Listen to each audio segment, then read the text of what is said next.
একনিষ্ঠ প্রসঙ্গ করার জন্য আহ্বান জানাই। শ্রদ্ধেয় মলয় বৈদ্যদা, আপনি কি কোনো কারণে যুক্ত হয়েছেন কোনো আইডিতে? জয়গুরু মলয় বৈদ্যদা, জয়গুরু। জয়গুরু মলয় বৈদ্যদা, জয়গুরু। বিমল দা। ভাগ্যবান এবং আমার আহ্বায়কের কাছে কৃতজ্ঞ যে এত বড় একটা সমৃদ্ধশালী লিঙ্কে আমি কিছু বলার সুযোগ পেয়েছি। যারা শ্রোতা এবং যিনি আহ্বান করেছেন এবং উপস্থিত মাননীয় সমস্ত ব্যক্তিত্বকে আমি আমার আন্তরিক শ্রদ্ধা জ্ঞাপন করি এবং বিশ্বের প্রতিটি অস্তিত্বের মঙ্গল প্রার্থনা করি। এখানে একটা প্রশ্ন আসতে পারে যে স্বামী বিবেকানন্দ তো বলেছিলেন, জীবে প্রেম করে যেই জন সেই জন সেবিছে ঈশ্বর। আর আমি এখানে কথাটা বললাম যে বিশ্বের প্রতিটি অস্তিত্বের মঙ্গল কামনা। জীব বলতে আমরা উদ্ভিদ প্রাণী এগুলি বুঝি, জড় জগৎটাকে বাদ দিয়ে দিই। কিন্তু পুরুষোত্তম শ্রী শ্রী ঠাকুর অনুকূল চন্দ্র জড় জগতের মধ্যেও প্রাণ খুঁজে পেয়েছেন। তাই আমি এই বিশ্বের প্রতিটি অস্তিত্বের মঙ্গল কামনাটা করলাম। এখন প্রশ্ন আসছে যে জগতে তো পুরুষোত্তম অনেক ছিলেন, অষ্টম হচ্ছে পুরুষোত্তম শ্রী শ্রী ঠাকুর অনুকূল চন্দ্র। তাহলে আমরা কেন পুরুষোত্তম শ্রী শ্রী ঠাকুর অনুকূল চন্দ্রের দীক্ষাই নেব? তার তো একটা কারণ চাই তো। সেটাই আমি বিভিন্নভাবে ব্যাখ্যা করার চেষ্টা করছি যে পুরুষোত্তম শ্রী শ্রী ঠাকুর অনুকূল চন্দ্র তিনি হচ্ছেন ঈশ্বর। তিনি যুগে যুগে পুরুষোত্তমদের পাঠিয়েছেন, এবার তিনি নিজে এসেছেন। প্রথমবার যখন এসেছিলেন তখন ছিল সত্যযুগ। সত্যযুগে দুই লোক ছিল, স্বর্গ আর মর্ত্য, যেমন আকাশ পাতাল। সেখানে ঝগড়াঝাটির কোনো রকম কোনো প্রশ্ন ছিল না। তারপরে ত্রেতা যুগে দেখা গেল একই লোকের মধ্যে দুই পরিবার, রাবণের বংশ, রামের বংশ। শত্রু মিত্রর ব্যাপারটা দাঁড়ালো, তীর ধনুকের প্রয়োজন হয়েছিল। তার পরবর্তীতে আমরা দাপর যুগে দেখি যে একই বংশের মধ্যে কৌরব পাণ্ডব, বংশ কিন্তু একই, কিন্তু ওখানে ওই চক্রধারী শঙ্খ চক্র গদা সমস্ত কিছু নিয়ে মানে যুদ্ধের ব্যাপার দাঁড়িয়ে গেল। এবং দাপর যুগে পাণ্ডবদের সংখ্যা কম ছিল, কিন্তু কৌরবদের সংখ্যা অনেক বেশি ছিল। প্রভু শ্রীকৃষ্ণ কি করলেন, তিনি বললেন যে যখনই যখনই ধর্মের গ্লানি হয় তখন আমি আবির্ভূত হই পাপীদের পরিত্রাণের জন্য, ওই সাধুদের পরিত্রাণের জন্য এবং পাপীদের ধ্বংসের জন্য। গেল দাপর যুগ। তারপরে কলি যুগ শুরুতেই যীশু খ্রিস্ট, হযরত মুহাম্মদ, তারপর চৈতন্য মহাপ্রভু, রামকৃষ্ণ মহাপ্রভু, এনারা আসলেন। এনারা আসলেও যীশু খ্রিস্টের জীবনীতে আমরা দেখি যে তিনি নিজে প্রেমের মূর্ত প্রতীক হয়ে আবির্ভূত হয়েছেন বটে, কিন্তু বেঁচে থাকা এবং বাঁচানো দুটোর মধ্যে তিনি ব্যর্থ হয়েছেন, কারণ তিনি নিজে কুশকিত হয়েছেন। তারপর বুদ্ধদেবের ক্ষেত্রেও দেখা গিয়েছে তিনি রাহুলকে উত্তরসূরি হিসাবে রেখে যেতে পারেননি। চৈতন্য মহাপ্রভুর ক্ষেত্রে আমরা দেখেছি বিষ্ণুপ্রিয়া এবং চৈতন্য মহাপ্রভু। তার জীবনীটা দেখলে জগৎ চলবে না। জগাই মাধাই ছিল তার শ্রেষ্ঠ ভক্ত। রামকৃষ্ণ মহাপ্রভুর ক্ষেত্রে দেখা গিয়েছে তিনি ৫১ বছর বয়সে চলে গিয়েছিলেন। তিনি ব্রহ্মচারী রেখে গিয়েছিলেন এবং তিনি এই কামিনী কাঞ্চন সম্পর্কিত বিষয়টা এটা তিনি তফাৎ থাকতে বলেছিলেন এবং ব্রহ্মচারী রেখে গিয়েছিলেন। যদিও রামকৃষ্ণ মহাপ্রভুর সময় ওই নটি বিনোদিনী, গিরিশ ঘোষ এরা ছিল খারাপের দিকে, তারা ভালো হয়েছিল এবং স্বামীজি তার ছিল শ্রেষ্ঠ ভক্ত। কিন্তু ব্যতিক্রমটা এখানে যে দাম্পত্য জীবনের ক্ষেত্রে তিনি একটা বাধার কারণ হয়ে দাঁড়িয়েছিলেন।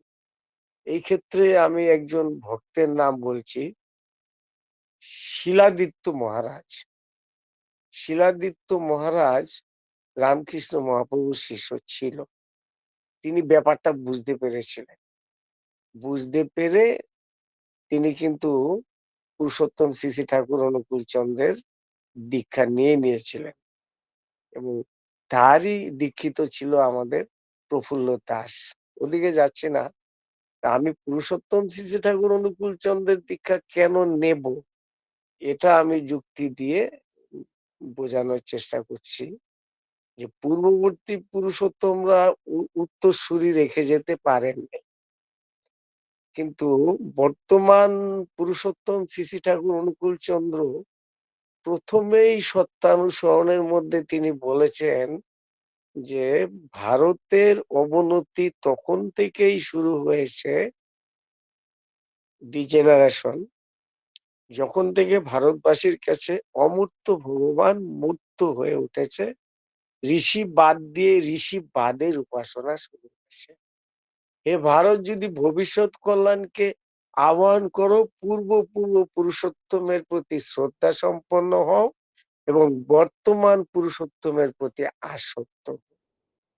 এখানে তিনি পরিষ্কার বলে দিলেন যে পূর্ববর্তী পুরুষোত্তমের প্রতি শ্রদ্ধাবান হও এবং বর্তমান পুরুষোত্তমের প্রতি আসক্ত হও এবং এই পূর্ববর্তীকে অধিকার করিয়াই পরবর্তীর আবির্ভাব তিনি নিজে পরিষ্কার বুঝিয়ে দিলেন। এবং তিনি আরো অতিরিক্ত কিছু কি করলেন, তিনি উত্তরসূরির প্রচলন করে দিলেন।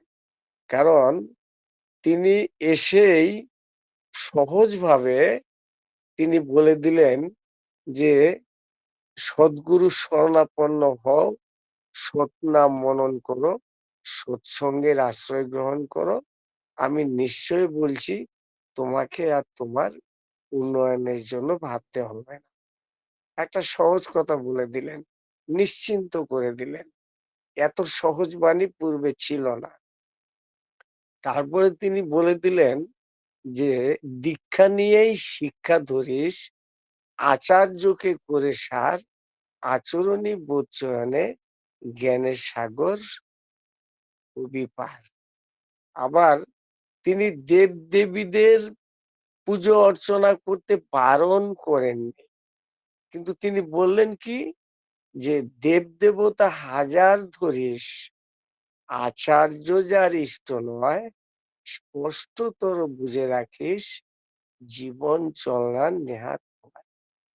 এই কথাটা কিন্তু তিনি বললেন এবং তিনি আচার্য পরম্পরার মাধ্যমে ১০,০০০ বছর পর্যন্ত তিনি নিজেই লীলা করে যাবেন পরোক্ষভাবে, এটা পরিষ্কার বুঝিয়ে দিয়েছেন। এবং এখন শুরু করছি। এতক্ষণ তো গেল পুরুষোত্তম শ্রী ঠাকুর অনুকূল চন্দ্রকে কেন আমরা দীক্ষা নেব, এটা আমি ব্যাখ্যা করলাম। এখন পুরুষোত্তম শ্রী ঠাকুর অনুকূল চন্দ্র যে আচার্য দেবের মাধ্যমে লীলা করছেন, তার জলজ্জান্ত দৃষ্টান্ত আমি আমার নিজের জীবন দিয়েই দেওয়ার চেষ্টা করছি। পুরুষোত্তম ধামের পুরুষোত্তমের বংশধরের মধ্যে পুরুষোত্তম শ্রী ঠাকুর অনুকূলচন্দ্র বিদ্যমান। আমি 2022 সনের 19 জুন দেওঘরে ছিলাম। এরপরে অনেকবার গিয়েছি, 19 জুন থেকেই শুরু করি। তখন রাত্রি 9টা বাজে। আমি ভাবছি যে অবিন দাদা আসছে না, 9টায় আসার কথা। 9টা বাজছে, তিনি আসেন নাই। আবার ঘড়ির কাঁটাতে 9টা, তিনি এসে পড়েছেন। বসে তিনি এক ঋত্বিক দেবতাকে বললেন, এই নিন, আজ থেকে আমি আপনার পুত্র। পরে আমার মাথায় ঢুকলো যে যাকে বলছেন তার পুত্র তপোবনে পড়তেন। তখন অবিন বাবুর বয়স ছিল 7 বছর আর ছেলেটির বয়স ছিল 22 বছর। তপোবনেই পড়তেন আর কি, থাকতেন। তার মা তাকে আনতে গিয়েছিল তপোবন থেকে, না করেছিল নেওয়ার জন্য।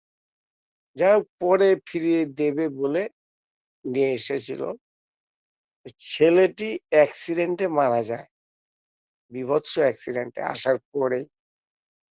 তাহলে দেখুন, তিনি যে পুত্রহীন, সেই ব্যথাটা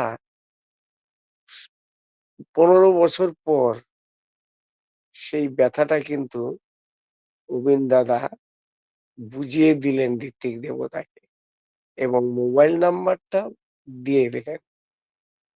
তারপর আরেক ঋত্বিক দেবতা ছিলেন, তিনি ছিলেন উপযোজনা কেন্দ্রের আহ পরিচালক।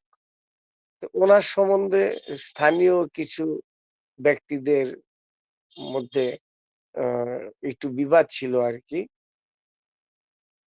তিনি এই বিবাদটা বুঝলেন, বুঝার পরে কিছু কিন্তু বললেন না, খালি একটাই কথা বললেন, শুনুন, আপনার সম্বন্ধে কিন্তু অনেক কমপ্লেন আছে, কিন্তু আপনিই কিন্তু মুখ্য। তাই যারা কমপ্লেন করেছিলেন তারাও পাশে ছিলেন, যার সম্বন্ধে কমপ্লেন করেছিলেন তারাও পাশে ছিলেন। আমি অবাক হয়ে গেলাম যে এই ব্যাপারগুলি এই অবিন দাদা কি করে বুঝলো? অবিন দাদাকে তো এই ঘটনাগুলি জানানো হয়। তার পরবর্তীতে পরের দিন বস্ত্র বিতরণ হবে। এই কথাটা আমি আবারও বলেছি। বস্ত্র বিতরণ হবে। আমি লাইনে দাঁড়িয়েছি। ওখানে ধুতি পাঞ্জাবি দিচ্ছে সবাইকে। সবাইকে ধুতি পাঞ্জাবি দিচ্ছে আর আমি লাইনে দাঁড়িয়ে ভাবছি যে ধুতি পাঞ্জাবি তো আমি কোনোদিন পরি নাই আর পরবও না। এটা একটা ভাবলাম। আর আরেকটা ভাবলাম যে না, বৌরানীমা যা দিবেন সেটা আমি গ্রহণ করব। পাঞ্জাবিটা নয় পরবো, ধুতিটা নয় আমার ভাই এসপিআর, ওকে দিয়ে দেবো, আর না হলে বড়দাকে দিয়ে দেবো। এই কথা বলে কিন্তু আমি লাইনে দাঁড়ালাম। যখনই আমি সামনে গেলাম, বৌরানীমা বলছে, ওই বৌরানীমার সহকর্মীরা যখন ধুতি পাঞ্জাবিটা দিচ্ছিল, তখন বললেন, ধুর, ওনাকে ধুতি দিয়ে লাভ নেই, ওনাকে পাঞ্জাবি পায়জামা দে, উনি ধুতি পরবেন না। দেখুন তো কিরকম ব্যাপার দাঁড়ালো। আচ্ছা, ভোগের লাইনে দাঁড়িয়েছি, ঠাকুর ভোগ নেব। আমার খুব অন্ন ভোগের ইচ্ছা। তো অন্ন ভোগ শেষ হয়ে গিয়েছে, লাইন ক্রমশ চলছে। তারপরে কলা, আপেল সবকিছু দেওয়া হচ্ছে। আমি তো জানছি যে অন্ন ভোগ তো শেষ হয়ে গিয়েছে। আমি যেই যখন আসি, তখন আবার দেখি একটা অন্ন ভোগের থালা আসলো। তখন থেকে আবার অন্ন ভোগ দেওয়া শুরু হলো। তাহলে এই যে আমি মনে মনে যা ভাবছি তা ঘটে যাচ্ছে। অবিন বাবুর পৈতা, অবিন বাবুকে আমি, এটা একটু আগের ঘটনা। অবিন বাবুকে আমি দেখছিলাম না। একদিন আমি অনুমান করেছিলাম, তখন অবিন বাবুর বয়স ছিল বোধহয় 5-6 বছর হবে। শিলিগুড়িতে আসছিল। শিলিগুড়ি মন্দিরের বারান্দাতে ওই মন্দিরের সামনে ওই ঠাকুরের একটা ছবি আছে না? পা হেলিয়ে দিয়ে কানের মধ্যে হাত দিয়ে ওই 60 120 অ্যাঙ্গেলে আ শুয়ে থাকা। ঐরকম প্রবীণবাবু আ ঐরকম একটি ছেলে শুয়ে আছে। আমি সঙ্গে, সঙ্গে দেখলাম যে ব্রহ্মপ্রসাদ দাসদা গিয়ে প্রণাম করলেন দৌড়ে গিয়ে। তখন আমি ভাবলাম ব্রহ্মপ্রসাদ দাস যখন প্রণাম করছেন তাহলে ইনি ঠাকুরবাড়ির কেউ হবে। সঙ্গে, সঙ্গে আমিও গিয়ে প্রণাম করলাম। আর প্রণাম করে দেখলাম ঠাকুরের চোখ আর অবিন দাদার চোখ একই রকম। এই অবিন দাদার যে পৈতা হবে আমি জানতাম না। আমি দেওঘরে গিয়েছি, সব ব্যারিকেড দিয়ে রেখেছে আরকি। চতুর্দিক দিয়ে ব্যারিকেড করে রেখেছে। তা আমার ইচ্ছা অবিন দাদাকে এক ঋত্বিক দাদা তাকে আমি প্রশ্নও করি নাই কিন্তু জিজ্ঞাসাও করি নাই যে কি হচ্ছে এখানে ব্যারিকেড দেওয়া। আমাকে এক ঋত্বিক দেবতা বলছেন যে অবিন দাদাকে দেখবেন? আমার কিন্তু মনের ইচ্ছা ছিল আমি প্রকাশ করি নাই। হ্যাঁ দেখবো। শুধু এইটুকুই বললাম। আমি কিভাবে এই অসংখ্য প্রহরীর মধ্যে দিয়ে ব্যারিকেডের মধ্যে দিয়ে আমি ভিতরে ঢুকে গেলাম বড়দার বাড়ির দিকে। ঠিক ওই মুহূর্তে অবিন দাদা ওই গেরুয়া একটা কাপড় পরে মুখটা ঢেকে আমার দিকে ধেয়ে আসলো। আর চোখটা খুলে আমাকে চোখ মুখটা দেখালো আর বললেন, "ফটো তুলবেন না।" আমি যে ঢুকলাম, আমি যে বেরোলাম, আমি যে অবিন দাদার সাথে কথা বললাম, এই যে অসংখ্য প্রহরী ছিল, এই প্রহরীদের মধ্যে কেউ কিন্তু একটুকু টের পেল না। টের কেউ পেলেও কেউ কিছু বলেনি। তারপর আরেকজনের সঙ্গে দেখা হলো। বড়দার বাড়ির ঠিক উত্তর দিকে আ প্যান্ডেল করা ছিল। ওখানে প্রবীণবাবুর পৈতা তো আয়োজনটা ভালোই হবে। তো জীবেন্দ্র সাহা এসপিআর আমাকে বলছে, "বাপিদা আপনি আনন্দবাজার কোথায় নিবেন?" আমি বললাম যে, "আমি দেওঘরে আসলে মাতা মনমোহিনী ভান্ডারের আ আর আনন্দবাজার ছাড়া অন্য কোথাও নেই না।" সঙ্গে, সঙ্গে ২ ঋত্বিক দেবতা করজোড়ে আমাকে উম বলছেন, "দাদা আজকে দুপুরবেলার আনন্দবাজারটা না এখানেই করবেন।" প্রতিটা স্টেপে, স্টেপে মানে উম মানে আমি যা ভাবছি তার আগেই ঘটে যাচ্ছে। তারপরে আমি একজনকে বললাম, "আরে দাদা এখন আর কি দেখছেন? এই আমার যখন খুব কম বয়স ছিল, বাল্যকাল, ওই সময় ঠাকুরের জন্ম শতবার্ষিক হয়েছিল ১৯৮৭ সনে। আমি ১৯ দিন দেওঘরে ছিলাম। ওখানে প্রচুর লোক হয়েছিল। একদম রাস্তা পর্যন্ত সাউথ ইন্ডিয়ান শাড়ির প্রচলন। সাউথ ইন্ডিয়ান শাড়ি পরে পাকার মধ্যে বসে প্রার্থনা করত। এখন তো লোকই হয় না। এই কথাটা কিন্তু আমি বলছি। বলার পরে এই চপের দোকানে চপ খেয়ে কিছুদূর আগানোর পর শুভদা দেখি দাঁড়িয়ে আছে কয়েকজনকে সঙ্গে নিয়ে। আমি যাওয়া মাত্রই শুভদা হাসতে, হাসতে বলছে যে, "এখন তো অনেক বিল্ডিং-টিল্ডিং হয়ে গিয়েছে। এখন সৎসঙ্গের অনেক প্রসার হয়েছে। এখন আগে যে গুরুভাই হতো তার ১০ গুণ লোক হয়। কিন্তু বোঝা যায় না ঘরগুলি আছে তো এই ঘরের মধ্যে থাকে তাই বোঝা যায় না।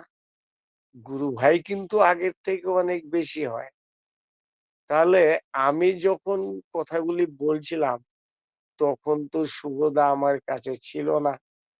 তাহলে কি করে এই যে অন্তরের কথাগুলি তারা যে মানে বোঝেন এবং তারা যে শুনেন এতে বিশ্বাস হয় আর দুনিয়ার সবাইকে ফাঁকি দেওয়া যাবে?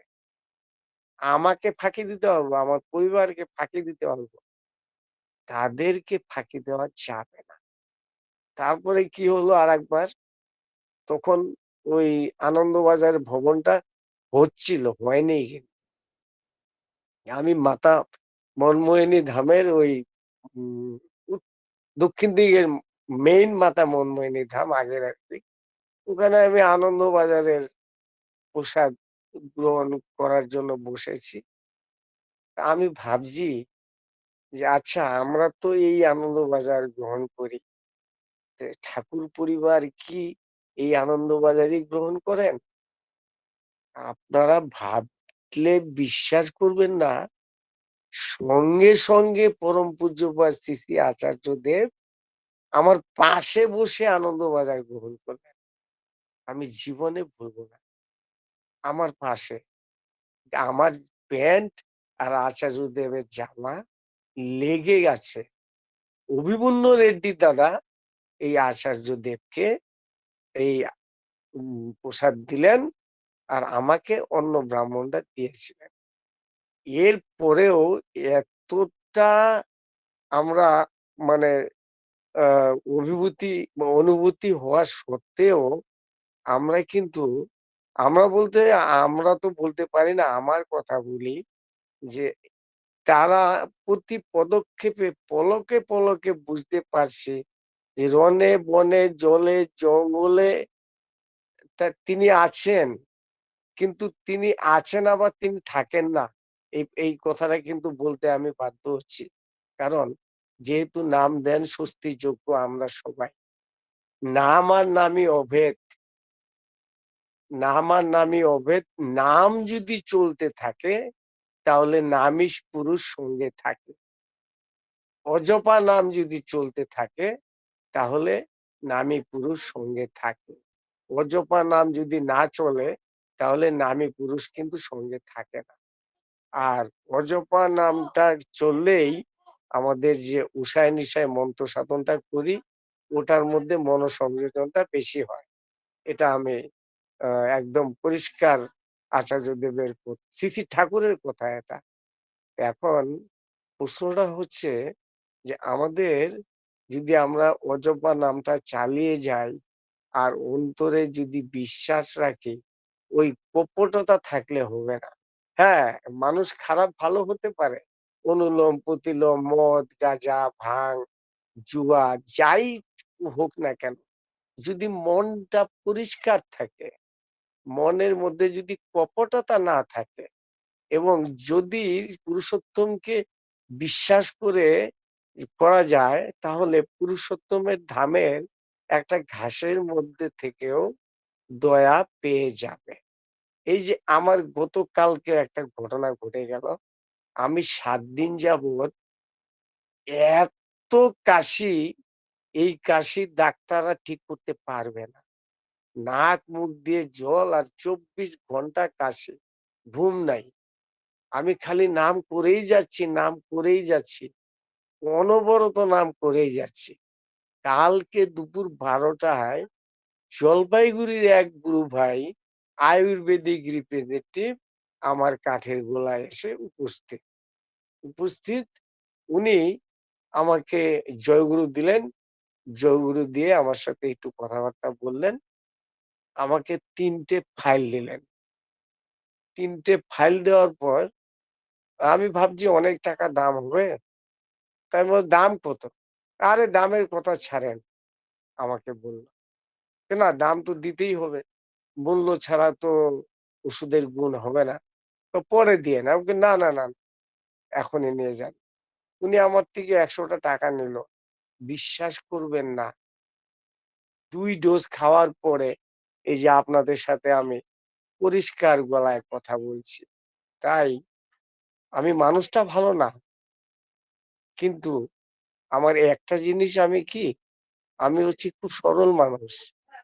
আমাকে এই যে শর্মিষ্ঠা দি কত বকে, আর উনি যত বকে আর আমার আনন্দ লাগে।